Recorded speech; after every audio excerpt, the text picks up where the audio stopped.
বলতে কিছু থাকবে না। আমি মঈনুল ইসলাম আজ চ্যালেঞ্জের সঙ্গে বলছি, পৃথিবী যতদিন থাকবে আল্লাহর ইসলাম ততদিন থাকবে। জোরে বলেন, একটু জোরে বলেন সুবহানাল্লাহ। ভাই আমার বিশ্বাস করেন, একজন মহারাষ্ট্রে ধর্মীয় নেতা, কোন ধর্মীয় নেতা এভাবে বলবে ভাবা যায় না। বিশেষ করে মুসলমানদের কোন ধর্মগুরু অন্য ধর্মের গরুর প্রতি এরা নিন্দা করে না, করে একটু কথা বলেন। এই আপনারা শুনেছেন কি জানা নাই? মহারাষ্ট্রের একজন নাম হলো রামগিরি মহারাজ। আমি নাম দিয়েছি রামগিরি ঘোড়ার ল্যাজ।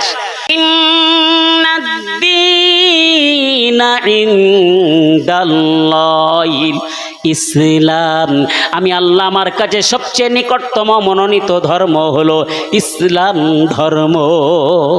জোরে বলেন সুবহানাল্লাহ। দি রিলিজিয়ন বিফোর আল্লাহ ইজ ইসলাম।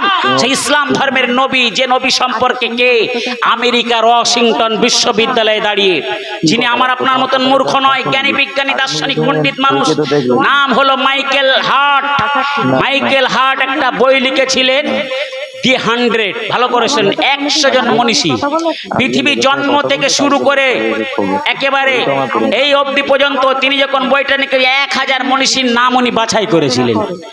1000 মনীষীর নাম তিনি ছাঁটাই করে কাটাই করে বাছাই করে 100 জন সেরা মহামানব, হিন্দু খ্রিস্টান জৈন বৌদ্ধ মুসলিম ধর্মের মহামানব, যারা মহা ধর্মগুরুদের নাম নিয়ে উনি বইটার নাম দিয়েছিলেন দি 100। 100 জন, 100 জন বইয়ের মধ্যে উনি কাকে প্রথমে নাম দেবেন, কে হবেন বিশ্বের 1 নম্বর আইডিয়াল লিডার, আদর্শবান নেতা, এই আদর্শবান নেতা কে হবেন তার নামটা উনি প্রথমে দেবেন।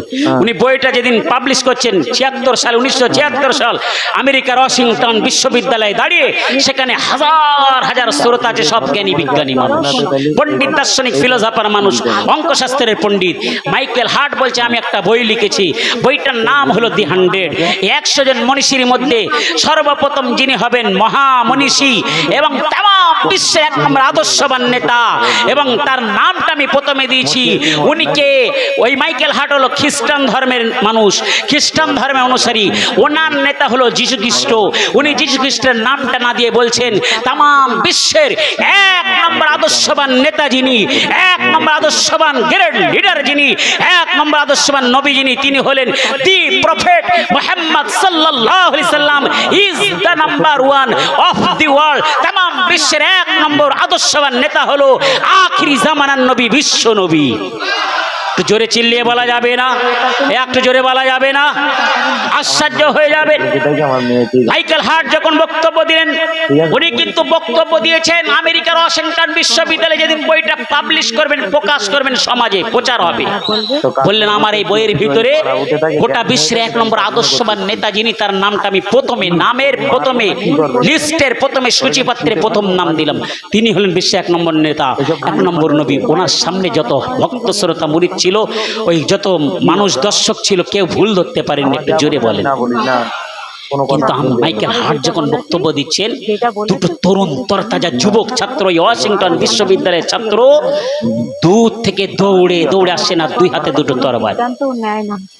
হে মাইকেল হার্ট, আপনি আপনার বক্তব্য বন্ধ করুন, নইলে আমাদের তরবারি দিয়ে আপনার হাত দুটি খণ্ড খণ্ড করে ওয়াশিংটন বিশ্ববিদ্যালয় আমার ইতিহাস তৈরি করব। মাইকেল হার্ট বলেছিল আমার অপরাধ। আপনি যাকে বিশ্বের 1 নম্বর আদর্শবান নেতা নাম দিয়েছেন, উনি হলেন মুসলিমদের নেতা, আপনি হলেন খ্রিস্টান ধর্মের অনুসারী, আপনার নেতা হলো যীশু খ্রিস্ট।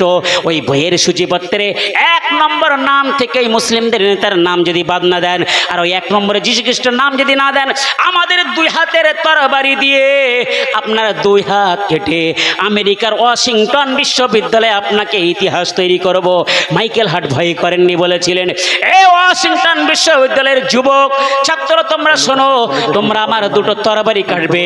বইয়ের পৃষ্ঠার 1 নম্বর সূচিপত্রে আখিরি জামানার নবী বিশ্ব নবীর নাম যদি বাদ না দেয়, আদর্শবান নেতা নবী যদি নামটা বাদ না দেয়, 1 নম্বরে আদর্শবান নেতা ওই নবীর নাম যদি বাদ না দেয়, ওই জায়গায় যীশু খ্রিস্টের নামটা যদি আমি সংযোজন না করি, তোমরা আমার হাত কাটবে। শুনে রাখো, আমি মাইকেল হার্ট বলছি, তোমরা আমার হাত কাটা তো দূরের কথা, আমার জাহান দিতে রাজি, কিন্তু বিশ্ব নবীর নাম 1 নম্বর থেকে কাটতে আমি রাজি নয়। জোরে বলা যাবে না? না।